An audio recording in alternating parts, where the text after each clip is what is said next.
Hola chicos, en este video voy a resolver los puntos 69 del inciso A hasta el F del tema funciones vectoriales y el punto 20 del tema funciones en varias variables. El punto 69 nos pide determinar si las siguientes declaraciones son falsas o verdaderas. En el caso de que sean falsas tenemos que dar un contraejemplo que demuestre esto. La afirmación A nos dice que una esfera es un elipsoide. Para este ejercicio lo que vamos a utilizar va a ser la ecuación de un elipsoide centrado en 0,0,0. Esta es x cuadrado sobre a cuadrado más y cuadrado sobre b cuadrado más z cuadrado sobre c cuadrado igual a 1. Para encontrar una esfera que es un caso particular de un elipsoide, vamos a sustituir a igual a b igual a c y vamos a sustituirlo por un cierto r. Entonces, sustituyendo la ecuación, nos quedaría x cuadrado más y cuadrado más z cuadrado todo sobre un r cuadrado, que en este caso pues sería igual al a, b y c que ya mencionamos anteriormente. Despejamos el r cuadrado, lo pasamos al otro lado y nos quedaría exactamente la ecuación de una esfera. En este caso, ahí está apareciendo la gráfica correspondiente. La afirmación B nos dice que la directriz de una superficie de revolución es única. Para este ejercicio vamos a usar como ejemplo de una superficie de revolución un paraboloide circular. Sería x cuadrado más y cuadrado igual a z. Y para demostrar que no existe una sola directriz en una superficie de revolución, vamos a hacer los cortes con los planos x igual a 0 y y igual a 0. En estos casos vamos a encontrar directrices diferentes demostrando que la directriz no es única. Finalmente ahí está la gráfica para que se pueda observar. Se pueden ver ambas directrices y pues la superficie de revolución. La afirmación C nos dice que todas las trazas de un elipsoide son elipses. Para el siguiente ejercicio también vamos a utilizar la ecuación de un elipsoide, como se muestra en pantalla, pero en este caso vamos a hacer una pequeña restricción que diga que A es igual a B. Esto para demostrar más adelante que no todas las trazas pueden ser elipses, también pueden ser círculos. Iniciaremos haciendo las trazas de las trazas simples, las que siempre se hacen de x es igual a 0, y igual a 0 y z igual a 0. Iniciaremos con x igual a 0. Cuando sustituimos 0 en x en la ecuación, conseguimos que nos da y cuadrado sobre b cuadrado más z cuadrado sobre c cuadrado es igual a 1. Esto sería la ecuación de una elipse en el plano yz. Si hacemos lo mismo con y igual a 0, encontramos la ecuación yx cuadrado sobre a cuadrado más z cuadrado sobre c cuadrado igual a 1. Esto también sería una elipse, pero esta vez en el plano xz. Finalmente, si hacemos la misma sustitución con z igual a 0, encontraremos que x cuadrado sobre a cuadrado más y cuadrado sobre b cuadrado es igual a 1. Esto sería también la ecuación de una elipse en el plano x igual xy, pero en este caso, como ya igualamos a b, entonces podemos sustituirlo por un r que nos dé, al final al despejar r, la ecuación de un círculo. A continuación se muestra la gráfica donde se puede ver las tres trazas y la superficie en cuestión. La afirmación D nos dice que todas las trazas de un hiperboloide de una hoja son hiperboloides. En este ejercicio vamos a hacer exactamente lo mismo que hicimos en el anterior, pero en este caso con un hiperboloide de una hoja. Vamos a coger la ecuación de esta figura que se muestra ahí en pantalla y vamos a hacer las trazas correspondientes, exactamente las mismas trazas que hicimos en el ejercicio pasado. X es igual a 0, y igual a 0 y z es igual a 0.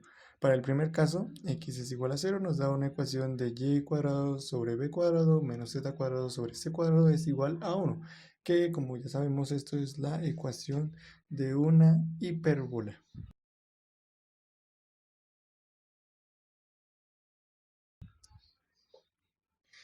Para el siguiente caso sería pues la siguiente letra, y es igual a 0. En este caso sería la sustitución que haría x cuadrado sobre a cuadrado menos z cuadrado sobre c cuadrado igual a 1. Esto también sería una hipérbola que abre en el eje x, porque es el término que está primero.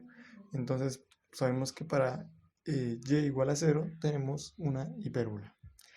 Finalmente hacemos la última traza, que es la que nos va a demostrar que la afirmación es falsa, puesto que al poner z igual a 0 en la ecuación, conseguimos la sustitución de x al cuadrado sobre a al cuadrado más y al cuadrado sobre b cuadrado igual a 1. En este caso, pues podemos evidenciar que es una elipse en el plano XY, entonces pues no sería una hipérbola. Aquí a continuación vemos las gráficas con las trazas y la imagen. La afirmación E nos dice que la gráfica de una ecuación de la forma f de x, y, z igual a 0 es una superficie de dos dimensiones en el espacio. En este caso, en este ejercicio, es muy fácil de demostrar que la afirmación es falsa, pues como nos están dando una función f de x, y, z igual a 0, podemos sustituirla por una superficie cuádrica y es claramente evidenciable que una superficie cuádrica no se encuentra en dos dimensiones en el espacio, sino que se encuentra en tres dimensiones. Por eso aquí, como vemos, estamos viendo la ecuación de una superficie cuádrica y debajo pues las imágenes que demuestran esto. La afirmación f nos dice que la gráfica de una ecuación de la forma f de x, y igual a 0 es un cilindro consistente por rectas verticales que pasan por la curva f de x, y igual a 0 en el plano xy. Esta afirmación f es falsa, puesto que está poniendo una ecuación de dos variables como si fuera una ecuación de tres variables. Es decir, el cilindro, aunque no aparezca una variable en la ecuación, se entiende que es una ecuación de tres variables, como si estuviera un 0z en la ecuación, porque pues incluye una figura en tres dimensiones. La curva que genera este cilindro sí es una ecuación de dos variables porque se encuentra solo en un plano, en este caso el plano XY. Por eso ahí tenemos la imagen del cilindro como tal en tres dimensiones y la curva f de x, y igual a 0 en el plano XY. Finalmente, en el punto 20 nos dan una función f de xy y nos piden encontrar el valor de a para que la función f sea continua en el punto 0,0.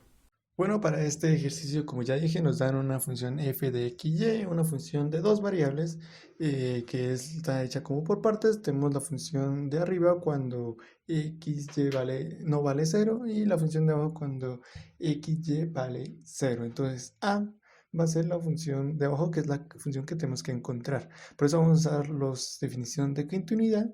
Entonces, continuidad, la f de x va a ser continua solo si el límite de cuando x tiende a de f de x es igual a f de a. Entonces, tenemos que encontrar una función a que sea igual al límite de la función de arriba cuando x y tienden a 0, 0. Así que vamos a escribir la expresión sería límite de cuando xy tiende a 0, 0 de la función tangente inversa de x cuadrado más y cuadrado sobre x al cuadrado más y cuadrado. Entonces, como tangente inversa es una función constante o continua más bien en todo R, el límite puede ingresar a la función y entonces nos quedaría tangente inversa de el límite que ya mencionamos antes. Entonces, eso pues hace más fácil trabajar el límite así. Después, en el siguiente paso vamos a ignorar un poco lo que vendría siendo tangente inversa y el límite y vamos a sacar solo la función a la cual le vamos a calcular el límite. Para esto vamos a hacer una sustitución que va a ser la sustitución de coordenadas polares, donde x es igual a r coseno de teta, y es igual a r seno de teta, y además tenemos un r cuadrado igual a x cuadrado más y cuadrado. Entonces, vamos a hacer las sustituciones pertinentes, es decir, r a la 4 coseno a la 4 de teta más r a la 4 seno a la 4 de teta. Todo dividido en el r cuadrado que ya habíamos mencionado. Sacamos factor común en la parte de arriba, entonces nos queda el r a la 4 como factor común de ambas expresiones y multiplicando por un coseno a la 4 de teta más el seno a la 4 de teta. Y debajo el r cuadrado sigue. Aquí, bueno, ya podemos cancelar el r a la cuadrado y el r a la 4 de abajo. Entonces, la expresión nos quedaría r cuadrado por coseno a la 4 de teta más seno a la 4 de teta. Esta expresión, que ya es igual a nuestra función inicial, la vamos a sustituir en el límite que tenemos acá arriba. Entonces, haciendo la sustitución, tenemos que tangente inversa del límite de r al cuadrado por coseno a la 4 de teta más seno a la 4 de teta sería la expresión sustituida, pero ahorita tenemos una variable r, pero tenemos que saber a dónde tiende cuando x y y tienden a 0. En este caso, si vemos cuando x y tienden a 0, al ser como la sustitución o evaluar, vemos que r también tiende a 0. Entonces, pues podemos hacer esa sustitución sin ningún problema. Resolviendo el límite, r, cuando r tiende a 0, la expresión se vuelve 0 sin importar ningún valor de teta. Entonces tendríamos que quedaría tangente inversa de 0 y pues eso ya sabemos que es igual a 0. Bueno, ya sabiendo que el resultado del límite es 0, podemos nombrar a nuestra a. En este caso, a sería una función g de xy tal que cuando sustituyamos esa función en 0,0 nos da el resultado que estábamos pidiendo. En este caso sería igual a 0. Entonces nuestra función a tiene que ser una función que al sustituirla en 0,0 nos dé 0. Ejemplos, en este caso podría ser una tangente inversa de x más y. Por ejemplo, si x y y valen 0, la suma es 0, entonces tangente inversa de 0 es igual a 0. Otro ejemplo podría ser simplemente x más y. X más y, si ambas valen 0, pues el resultado también sería 0. Finalmente, otro ejemplo puede ser x cuadrado más y. Y entonces esto es lo mismo. Si sustituimos en 0, es igual a 0. Como ya vemos, todas esas expresiones al sustituir en 0,0 nos dan 0. Entonces tenemos que a también puede ser simplemente una función 0.